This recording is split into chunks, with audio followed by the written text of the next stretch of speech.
BSP supremo Mayawati ने BJP अध्यक्ष अमित शाह के कसाब वाले बयान पर जोरदार पलटवार करते हुए उन्हें सबसे बड़ा कसाब करार दिया। मायावती ने कहा, इस देश के लिए अमित शाह से बड़ा कसाब और कोई नहीं हो सकता। यूपी की सियासत में जुमलों की नई जंग शुरू हो गई है। अमित शाह के कसाब वाले बयान पर मायावती ने करारा पलटवार करते हुए खुद अमित शाह को ही सबसे बड़ा कसाब बता डाला है। गौरतलब है कि शाह ने कसाब का मतलब कांग्रेस, सपा और बसपा बताते हुए कहा था कि जब तक यूपी से इनका खात्मा नहीं होगा तब तक सूबे का भला नहीं हो सकेगा। बीजेपी अध्यक्ष के इस बयान के जवाब में बीएसपी सुप्रीमो ने अंबेडकर नगर रैली में कहा कि देश में अमित शाह से बड़ा कोई कसाब और हो ही नहीं सकता। यही नहीं, मायावती ने कहा कि अमित शाह का ये बयान बताता है कि उनकी सोच कितनी घटिया है। आपको बता दें कि अफजल कसाब मुंबई हमले में पकड़ा गया इकलौता जिंदा आतंकवादी था, जिसे बाद में फांसी दे दी गई। दिल्ली के पूर्व मुख्यमंत्री शीला दीक्षित ने एक बयान देकर राहुल गांधी की मुसीबत बढ़ा दी है। राहुल गांधी को इमेच्योर बताते हुए शीला ने कहा कि अभी उन्हें काफी कुछ सीखने की जरूरत है।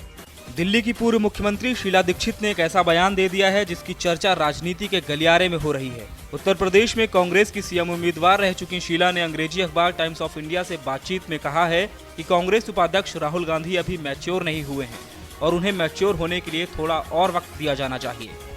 उत्तर प्रदेश में सपा के साथ हुए गठबंधन पर उन्होंने कहा कि सपा कांग्रेस गठबंधन से उन्हें कोई परेशानी नहीं है और वो खराब सेहत की वजह से प्रचार नहीं कर पा रही हैं। शीला ने कहा कि ये ऐसा वक्त है जब हम बदलाव के दौर से गुजर रहे हैं और बदलाव का स्तर जनरेशन के साथ राजनीति में भी आ रहा है। शीला दीक्षित को पहले यूपी चुनाव में मुख्यमंत्री के रूप में प्रोजेक्ट किया गया था और फिर कांग्रेस ने समाजवादी पार्टी से गठबंधन कर लिया, जिससे शीला की इमेज को काफी झटका लगा था। दिल्ली यूनिवर्सिटी के रामजस कॉलेज में देश विरोधी नारे लगाने के आरोपों से घिरे उमर खालिद को बुलाया गया था। दिल्ली यूनिवर्सिटी में छात्रों के बीच झड़प और पुलिस की कार्रवाई को लेकर हंगामा जारी है। 3 पुलिस वालों को सस्पेंड कर दिया गया है। पुलिस यूनिवर्सिटी में देश विरोधी नारा लगाए जाने की जांच कर रही है।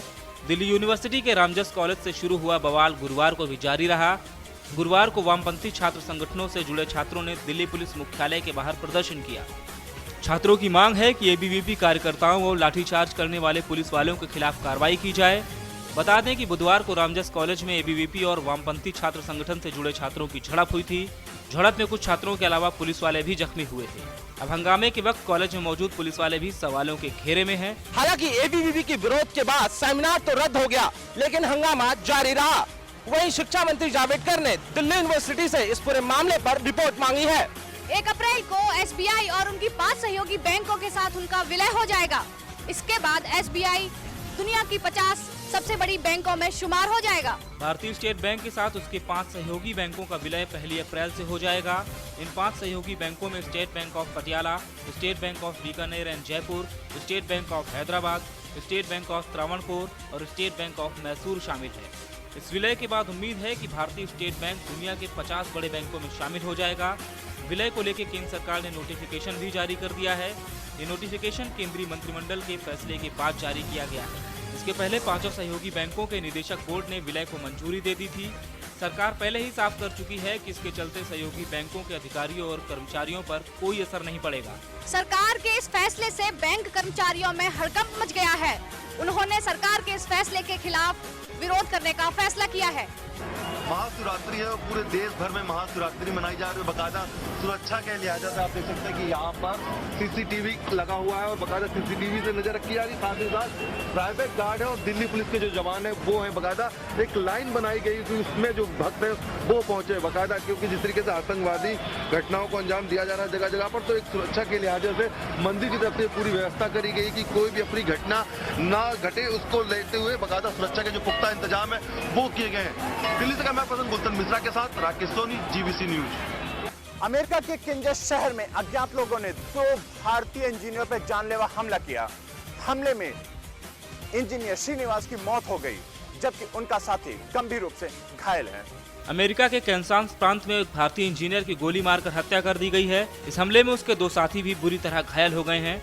32 साल के श्रीनिवास ओलेथे में गारमेंट हेडक्वार्टर में काम करते थे। ये मामला नस्ल भेद से जुड़ा हुआ है। खबर के मुताबिक आरोपी नशे में था और लगातार नस्लीय टिप्पणियां कर रहा था। जब बार से जुड़े कर्मचारी ने उसे रोका तो चिल्लाने लगा और कहने लगा कि मेरे देश से निकल जाओ। इसके बाद उसने फायरिंग शुरू कर दी। घटना में 32 साल के श्रीनिवास कुचीवोदला की अस्पताल में इलाज के दौरान मौत हो गई। वहीं 32 साल के अशोक मदासनी और 24 साल के इयन गिलॉट की हालत गंभीर है। इस मामले में पुलिस ने आरोपी एडम को गिरफ्तार कर लिया है। विदेश मंत्री सुषमा स्वराज ने अमेरिका में भारतीयों पर हो रहे नक्सली हमले को लेकर चिंता जताते हुए मौत पर दुख जताया है। बांग्लादेश के प्रधानमंत्री शेख हसीना अप्रैल में भारत दौरे पर आ रहे हैं। इस दौरान दोनों देशों के बीच कई अहम समझौते होने। बांग्लादेश की प्रधानमंत्री शेख हसीना अप्रैल महीने में भारत के आधिकारिक दौरे पर आएंगी। 2 दिवसीय बांग्लादेश दौरे पर पहुंचे विदेश सचिव एस जयशंकर ने प्रधानमंत्री हसीना से उनके संसद कार्यालय में मुलाकात की। करीब 30 मिनट तक चली इस मुलाकात के दौरान जयशंकर ने भारत बांग्लादेश संबंधों और क्षेत्र के हालिया घटनाक्रमों के बारे में बांग्लादेशी प्रधानमंत्री को जानकारी दी। वहीं प्रधानमंत्री नरेंद्र मोदी ने साल 2015 की अपनी ढाका यात्रा के दौरान शेख हसीना को भारत आने का न्योता भी दिया था। बांग्लादेश और चीन के बीच बढ़ती नजदीकियों को लेकर इस दौरे को काफी अहम माना जा रहा है। पाकिस्तान सुप्रीम कोर्ट ने पाक पीएम नवाज शरीफ के खिलाफ पनामा पेपर लीक्स मामले को अब सुनवाई के बाद सुरक्षित रख दिया है। हालांकि नवाज शरीफ इस मामले में खुद को पाक साफ बता रहे हैं। पाकिस्तान सुप्रीम कोर्ट ने पाकिस्तान प्रधानमंत्री नवाज शरीफ के खिलाफ पनामा लीक्स मामले में सुनवाई कर फैसला सुरक्षित रख लिया है। ये मामला शरीफ और उनके परिवार के विदेशी निवेश के संबंध को लेकर है। हालांकि 67 साल के शरीफ ने किसी भी गड़बड़ी से इनकार किया है।